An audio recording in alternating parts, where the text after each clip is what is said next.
Memandangkan ramai yang nak aku buat video tour untuk bare unit ni, jom aku buat. Untuk projek Selayang Mulia yang hanya RM650,000, lokasi dia hanya 18 km saja daripada KLCC.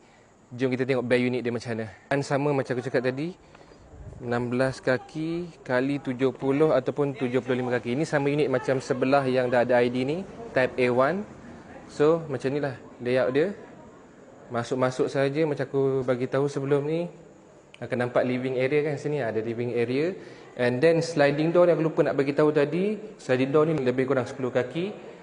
Ceiling dia untuk living area lebih kurang 290 cm. Inilah kawasan ruang tamu, kawasan dining area dia. Ni bawah ni aku cakap ada store lah. So kalau nak cantik tutup, boleh buat satu pintu macam dekat unit sebelah. And then ni dia punya dapur dia tadi, dah siap ID tu, dia tutup, dia buat pintu. So lebih privacy lah untuk bahagian dapur ni. Bahagian bilik air sama saja, okey. Dan kalau korang perasan unit yang bare ni sebenarnya nampak lagi sempit daripada unit yang dah ada ID, dah ada perabot semua tu. Sebab lighting dan juga color tu yang membuatkan unit tu nampak besar. Bilik tetamu bawah ni disambung terus dengan yard area. Yard area ni lebih kurang 16 kaki kali 10 kaki lah lebih kurang. Boleh cucuk tanam dekat sini, anak-anak boleh grounding dekat sini sambil tengok view-view hutan. Alright, dan ni tembus dekat area dapur dia. Tengok dapur pun nampak kecil. Tapi bila dah letak macam sebelah, dah letak perabot apa semua, dah buat ID kan, nampak lagi besar. Jom kita naik atas. Kita tengok bare unit punya tour untuk korang semua. Bilik nombor 3 tu, jom kita tengok.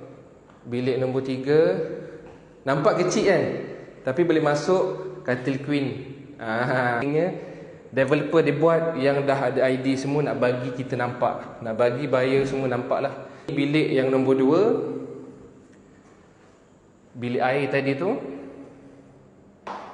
nampak biasa kan, tapi bila dah buat cantik-cantik, InsyaAllah rumah tu nampak luar biasa. Bilik master dia, bilik air belah kiri. Macam ni, bilik air dia tak ada banyak beza lah dengan yang ada ID tu. Bilik master dia luas kan. Macam sebelah kita boleh tengok, boleh masuk katil king.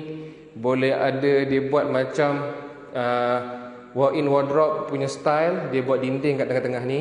Tingkap lebih memanjang lah. Banyak rumah tengok view hutan simpan. So apa pendapat korang?